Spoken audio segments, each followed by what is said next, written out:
Бүгін әдебиет бойынша біз 9-шы сыныптың бірінші бөлімін жалғастырамыз. 9-шы сынып қазақ әдебиетінің бірінші бөлімінде соңғы өткен тақырыптар, олар қазақтың шешендік өнері туралы бастаған болатынбыз. Өткен сабақта Майқы би, Мөңке би және Әнет баба туралы айттық. Бүгін енді қазақтың осы шешендік өнері дегенде бірден ойға оралатын үш би бар. Ол Төле би, Қазыбек би және Әйтеке би. Осы үш би туралы, олардың оқулықта берілген шешендік сөздер туралы айтамыз. Төле би ұлы жүздің биі, Қазыбек би орта жүздің, Әйтеке би кіші жүздің биі болды. Үш би де әз Тәуке ханның төңірегінде топтасты, яғни бір заманда өмір сүрді, және осы Тәуке ханмен бірге жеті жарғыны жасауға атсалысқандардың қатарында бар. Алдымен Төле би Әлібекұлы туралы. Жамбыл облысында дүниеге келген. 12 жасар Әбілмансұрға қамқорлық жасап, оған Сабалақ деп ат қойып жасырады. Бұл тарихи дерек. Әбілмансұр деп отырғанымыз ол кейін 300-дің басын біріктірген Абылай хан. Осы Абылай ханға Бұқар жыраудың айтатын толғауында да бар. Сен 12 жасыңда Төле бидің түйесін баққан құл едің деп.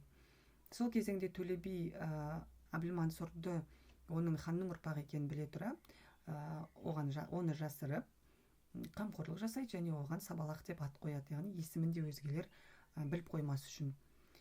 Төле би сонымен қатар ел арасында қарлығаш әулие деп атанған, ол туралы аңыз да бар.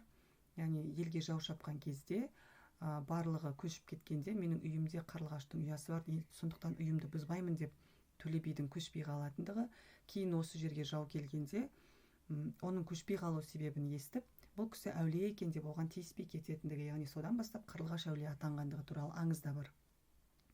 Бұл тестте сұрақ түрінде келеді, яғни қарлығаш әулие атанған би деген сұрақ болуы мүмкін. Жауабы Төле би. Қазіргі таңда Ташкентте, яғни Өзбекстанның Ташкент қаласында Шайхан Тәуір ескерткішінің жанында оның кесенесі бар, және өзінің өсиеті бойынша сүйегі сол жерге жерленген. Өйткені Төле би өмір сүрген замандарда Ташкент қазақтардың, яғни қазақ халқының иелігіндегі жердің бірі болды. 9-шы сыныптың оқулығында Төле бидің ердің бақты әйел деген шешендік сөзі берілген. Бұл шешендік сөзінде жалпы әйел адамның қоғамдағы орны туралы, әйел адамға деген құрмет туралы айтылады. Егер тестте осындай тақырыпта үзінді келе қалар болса, оны бірден Төле бидікі екендігін тауып алуға болады. Бұл шешендік сөзде мазмұнында жалпы Төле бидің өзінің ұлына Данагүл деген ақылды қызды келін қылып, яғни өзінің таңдап алып берген туралы айтылады. Данагүлдің данышпандығы, әдептілігі, ақылы сөз болады. Яғни 40 қарақшыны өзінің айласымен басып алуы туралы оқиғада. Данагүлдің әкесі Алакөз, елі Сиқым, яғни Сиқым елінен Алакөз деген кісінің қызы Данагүлді осындай өзінің тапқырлығын, данышпандылығын, ақылын көріп, біліп, естіп, танып барып, Төле бидің оны өзіне келін қылып алуы туралы оқиға. Бірақ дәл осы оқиға желісі баяндалып отырған кезде жалпы әйел адамның жаңа қоғамдағы орны, оған деген құрмет туралы айтылады. Келесі би бұл Әйтеке би Бәйбекұлы, шын аты Айтық дейді. Кіші жүздің биі, атасы Ақша, оны Ұлықбектің медресесіне оқуға берген кезінде. Бұл медреседе оқып жүрген кезінде Әйтеке би атақты батыр Жалаңтөс батырмен бірге болып, дипломатиялық қарым-қатынасты үйренеді сол жерден. Және 25 жасында Төртқара деген елге би болады. Өзбекстанның Нұрата деген ауылында кесенесі бар. Кісі қолынан қастықтан қаза тапқан деген аңыздар бар.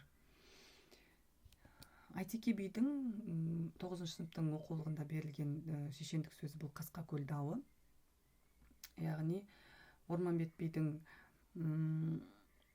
ауылындағы болған оқиға, яғни екі жақтың бір-бірімен дауласып, осы дауды шеше алмай, ақыр соңында Әйтеке бидің бітім айтуы, яғни бай болсаң халқыңа пайдаң тисін, батыр болсаң дұшпанға найзаң тисін, бай болып пайдаң тимесе, батыр болып найзаң тимесе, жұрттан ала бөтен үйің күйсін деп, яғни екі жақты осылайша бітімге келтіруі сөз болады. Дәл осы үзінді тестте сұрақ түрінде келеді, яғни қандай шешендік сөзден алынған немесе осы сөзді айтқан автор деп сұралуы мүмкін. Сондықтан да бұны жаттап автормен бірге еске сақтап аламыз. Үшінші, бұл орта жүздің биі Қазбек би Келдібекұлы.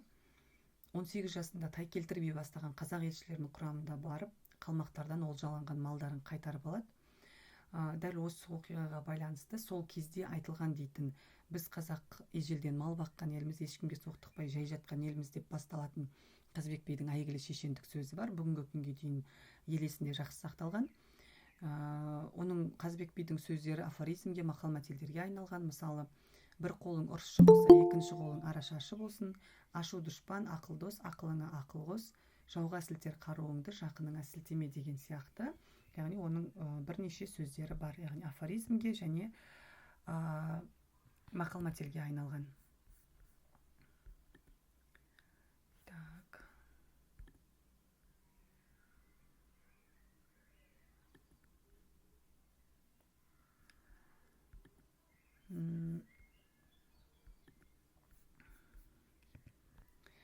Оның 9-шы сыныптың әдебиетінде берілген кім жақын, не қымбат және не қиын деген шешендік сөзі бар. Сонда дәл осы сұраққа Қазбек би жауап береді. Яғни тату болса ағайың жақын, ақылшы болса апайың жақын деп, және алтын ұяң отан қымбат, құт берекен атаң қымбат, ал не қиын дегенде арадан шыққан жау қиын, таусылмайтын тау қиын деп. Яғни бұл шешендік сөздің әрине толық нұсқасы оқулықта бар. Жалпы үзінді келе қалған жағдайда жақын туралы, қымбат туралы, қиындық туралы айтқан үзінді келетін болса, оның авторы Қазбек би екендігі бірден еске түсуі шарт.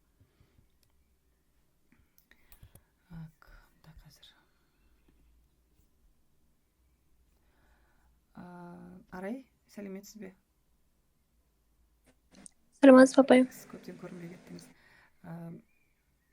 Мен қазір басқа оқушылар сұранып видео түсіріп жатқан едім. Сіз онда тыңдап отыра беріңіз. Сұрақтарыңыз болса қоярсыз. Аха, жарайды. 9-шы сыныптың әдебиетінің 1-ші бөлімінің жалғасы. Бүгін 3 би туралы айттық. Келесі тақырып ол Сырым Батыр Датұлы. Сырым тарихта әрі батыр, әрі би ретінде танымал болған тұлға. Қазақ әдебиетінде біз Сырымның батырлығы емес, дәл осы тақырыпта оның би шешендігі туралы көбірек өтеміз. Жалпы тарихқа жүгінетін болсақ, ол 1783-97 жылдар аралығында кіші жүз қазақтарының ұлт-азаттық көтерілісін басқарған әйгілі батыр. Оның тасып жүргенім жоқ, қара қазақ баласының басын қоса алмай сасып жүрмін деген сөзі бүгінгі күнге дейін әйгілі сөз болып, яғни афоризм сияқты сөздердің қатарына еніп кеткен. Сырымның батырлығынан бөлек шешендігін білдіретін осы 9-шы сыныптың оқулығында берілген бала би мен сырым деген шешендік сөз бар. Осы шешендік сөзде мынандай даналық ойлар айтылады. Аста тұз тәтті, адамда дос тәтті. Сөз анасы құлақ, су анасы бұлақ, жол анасы тұяқ. Өтірік пен шынның арасы 4 елі, көзбен көргеннің арасы, құлақпен естігеннің арасы неше шақырым деп мені алдамаңыз дейді. Яғни бұл бала би мен сырымның арасында болған диалогтан алынған сөздер. Тестте дәл осы сөздер келуі мүмкін сұрақ түрінде, яғни және осы даналық сөздердің авторы сұралады. Немесе қандай шешендік сөзден алынғандығы сұралуы мүмкін. Немесе идеясы, мазмұнына қатысты сұрақтар болуы мүмкін. Өтірік пен шынның арасы 4 елі деп отырғаны, яғни көзбен көріп, құлақпен естігеннің арасы қайсысы өтірік, қайсысы шын болады. Яғни осы екеуінің арасы шақырым болатындай емес. Көзіміз бен құлағымыздың арасы 4 елі болса, о демек өтірік пен шынның да арасы 4 елі деген ойды айтып тұр. Немесе тестте мынандай сұрақ болып келуі мүмкін. Сөз анасы не, су анасы не, жол анасы не деп сұралуы да мүмкін. Сырым бидің немесе сырым шешеннің сөзіне сүйенетін болсақ, сөз анасы не, су анасы не, жол анасы не. Осы сұраққа да жауап бере алу үшін біз мына шешендік сөздерді жаттап алғанымыз дұрыс болады, тестте шатаспау үшін. Келесі автор бұл Бұхар Жырау Қалқаманұлы, яғни жыраулар поэзиясының соңғы кезеңінің өкілдерінің бірі. бұхар жырау туралы ақпараттар әрине өте көп. Бұл 18 ғасырда өмір сүрген бірнеше ханның негізі кеңесшісі болған. Соның ішінде ең ерекшесі, ел есінде қалған ол Абылай ханға кеңесші болған кезеңдері. Яғни оның Абылайға арнап айтқан ай Абылай, Абылай, қазақтың ханы Абылай, ханға жауап айтпасам деген сияқты және тағы басқа көптеген толғаулары бар. Дәл осы толғауларында ол Абылай ханның 7 жасынан 47 жасына дейінгі аралықтағы және болашақтағы өмірінің қандай болатындығы туралы болжаған толғаулары. Халық арасында бұхар жырау көмекей әулие деп атанған. Өйткені ол осылай өзінің толғауларын айтқан кезде көмекейі бүлкілдеп тұрады екен деген аңыздар бар. Яғни біз бағана 3 би туралы айтқан кезде Төле бидің Қарлығаш әулие деп атанғандығын айттық. Оның да себебі белгілі бір аңызға байланысты. Сонда Қарлығаш әулие атанған би деген сұрақ келсе, жауабы Төле би болды. Ал көмекей әулие атанған жырау деген сұрақ келсе, жауабы бұхар жырау болады екен. Бұхар жыраудың жалпы толғауларының тақырыбы өзге де жыраулар сияқты ел мен жер тағдыры туралы болды. Оның 9 сыныптың әдебиетінде тілек деген толғауы берілген. Бірінші тілек тілеңіз бір Аллаға жазбасқа деп басталып, 10 тілекті айтады. Дәл осы 10 тілекті оқып, мүмкіндігінше жаттап алу қажет. Өйткені тестте әрбір тілек сұралатын сұрақтар бар. Бұхар жыраудың тілек толғауындағы 8-ші тілек деген сұрақ болуы мүмкін, немесе 3-ші тілек деген сұрақ болуы мүмкін, немесе дәл осы толғаудан үзінді келеді. Мына бірінші тілек тілеңіз деген подсказка болатындай тармақтарынан емес, кейбір мына ортасындағы үзінділер келуі мүмкін. Сондықтан жалпы бұл толғауды оқып және жаттап алу қажет. Келесі берілген толғауы бұл ай Абылай, Абылай деп аталады. Осы толғауында Абылайдың осы 11 жасынан бастайды. Сен 11 жасында Тұрымтайдай ұлы едің, арқада Әбілмәмбет төредің түйесін баққан құл едің, Абылай атың жоқ еді, сабалақ атпен жүредің деп бастап осы 11 жас пен 95 жас аралығын айтады. Бұнда мен қарамен ерекшелеп қойған сөздерде тестте сұрақ болып келу мүмкін деген сөздер. Сабалақ есімімен жүрген хан немесе Абылайдың Әбілмәмбеттің түйесін бағып жүрген кездегі есімі деген сұрақтар болуы мүмкін. Ай Абылай, Абылай толғауында Абылайдың қай өмір кезеңін суреттейді деген сұрақтар болуы мүмкін. Яғни 11 жас пен 95 жас аралығын айтатыны да біздің есімізде қалуы керек. Ары қарай Асқар таудың өлгені деген толғау бар. Дәл осы толғау кейбір сәттерде Жиренше шешеннің шешендік сөзімен шатастырып жатамыз. Яғни бұл кейбір оқулықтарда солай беріліп кеткендіктен болу керек. Жақсының аты өлмейді, ғалымның хаты өлмейді деген сөз. Бұл Бұхар жыраудың Асқар таудың өлгені деген толғауынан алынған сөз екен. Бұны да біз авторы сұралған кезде шатасып кетпеуіміз керек. Шешендердің сөзі деп ойлап қалмауымыз қажет. Өлмегенде бұл дүниеде не өлмейді деген сұраққа ханның қойған сауалына Бұхар жыраудың берген жауабы. Өзге сол жерде отырған би шешендер Асқар тау өлмейді, көкте бұлт өлмейді, ай мен күн өлмейді, айдын шалқар өлмейді және қара жер өлмейді деген кезде олардың әрқайсысының өлгені деп жауабын беріп келіп, ал енді өлгенде не өлмейді? Жақсының аты, ғалымның хаты өлмейді деп өзінің қорытындысын шығарады. Яғни дәл осы бұл да бүгінгі күні афоризмге, бір қанатты сөзге, кейде тіпті мақал-мәтелге сияқты ұқсап айналып кеткен сөз Бұхар жыраудың толғауынан алынғандығын еске сақтап аламыз. Ары қарай келесі тақырып бұл айтыс өнері. Айтыс өнері туралы не айтамыз? Айтыс дегеніміз бұл жалпы қазақтың төл өнері, оны білеміз. Синкретті өнер деп осы алғашқы сабақтардың бірінде айтқанбыз. Синкретті өнер дегеніміз не еді? Яғни бір өнердің бойына бірнеше өнердің тоғысуы. Мысалы айтыс кезеңінде айтыскерлердің суырып салма өлең шығару қабілеті біріншісі өлең шығару өнері болса, екінші соны белгілі бір аспаптың сүйемелдеуімен айту, яғни бұл белгілі бір аспапта ойнай алу екінші өнер түрі болса, үшіншісі енді соның белгілі бір әуезді әнмен немесе мақаммен орындау, яғни бұл да үшінші өнер түрі. Сонда бір өнердің бойына бірнеше өнердің жиналуын біз синкретті өнер деп айтатын едік. Яғни дәл осы айтыс сол синкретті өнердің қатарында. Ең алғаш қазақтың айтыстарын жинап, ол туралы пікір айтқан ғалым бұл Шоқан Уәлиханов болды. Ал кейіннен айтыстың жанрлық ерекшелігін анықтап, оны бірнеше түрге бөліп көрсеткен ғалым Мұхтар Әуезов болды. 9 сыныптың оқулығында берілген Біржан Сара айтысы бізге Сара ақынның айтуымен жеткен екен. Біржан Сара айтысына тоқталатын болсақ, жалпы Біржан мен Сара деген кім? Біржан Сал Қожағұлұлы бұл 19 ғасырда өмір сүрген өнерпаз, әнші, композитор, ақын және сал. Сал серілер деген тақырыпты да 10 сыныпта оқушылар өтетін болсаңыздар, білеміз, салдың өз алдына айырмашылығы бар және серінің де өз алдына айырмашылығы бар, яғни екеуі екі түрлі. Біржан Сал сол сері емес салдардың қатарында.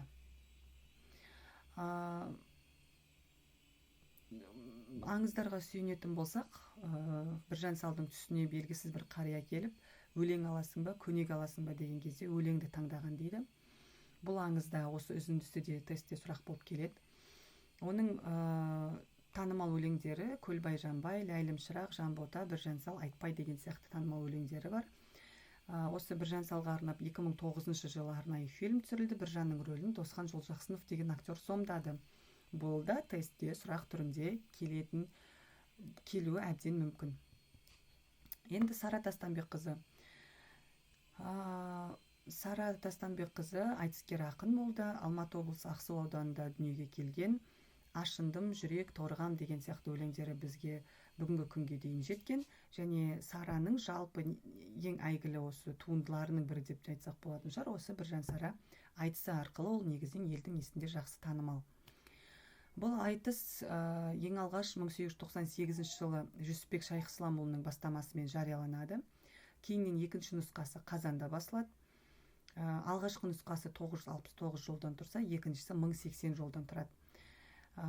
Тарихи деректерге сүйенсек, айтыс шамамен 1895 жылы Алматы облысы Ешкөлмес тауының баурайында Тоғызқұмалақ деген жерде болған. Дәл осы айтыстың өткен жері, яғни қай жерде өткендігі тестте сұралуы мүмкін. Тоғызқұмалақта немесе Ешкөлмес тауының баурайында деген жауабы дұрыс болады екен. Сондықтан да бұл тарихи деректерді де дәптерге жазамыз, жаттаймыз. Бұл айтысты таратушылардың бірі, біз алдыңғы сабақтарда айтқан Абайдың ақын шәкірттерінің бірі, ол Әріп Тәңірберген. Айтыстың басты тақырыбы әйел бостандығы, теңдігі. Бұл айтыста негізі Біржан жеңіске жеткен деп айтады. Оның жеңіске жетуінің де бір себебі сол Сараның күйеуінің өзіне лайықсыздығы, яғни оның атастырып қойған күйеуінің өзіне лайықсыздығы. Ол туралы Сараның өзі есекке қосақтаулы өтті күнім, келгенде Жиенқұлға шықпайды үнім деп күйеуінің нашарлығынан жеңіледі. Біржан Сал, яғни оған мықты болсаң, кәне күйеуіңді көрсет дегендей қылып тиіскен кезде ол осылай Жиенқұлға келгенде деп Жиенқұл оның атастырылған күйеуі үнім шықпайды деп ақыры жеңіледі. 1946 жылы Мұқан Төлебаев деген әйгілі композитор осы Біржан Сараның операсын жазып шығады. Кейін бұл әлі күнге дейін опера театрларында қойылып келе жатқан қойылымдардың қатарында.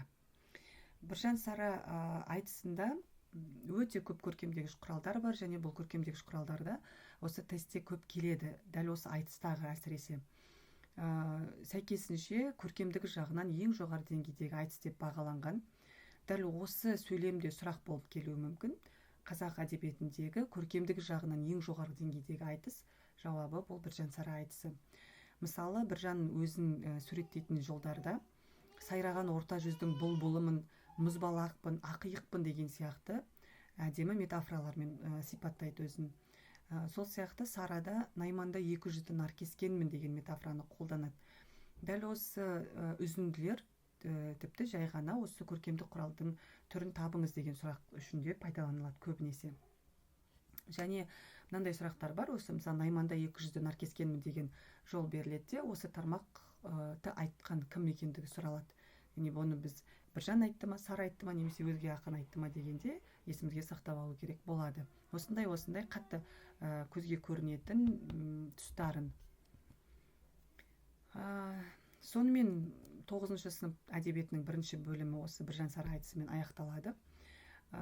Оқулықтағы шығармалардың мәтіндерімен міндетті түрде танысамыз, және кейін видеоны көру барысында осы бірінші бөлім бойынша мынандай тест сұрақтары бар.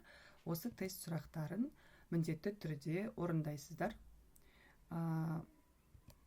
Бұл тесттердің жауабын келесі сабақтың басында мен сіздерден міндетті түрде сұрайтын боламын.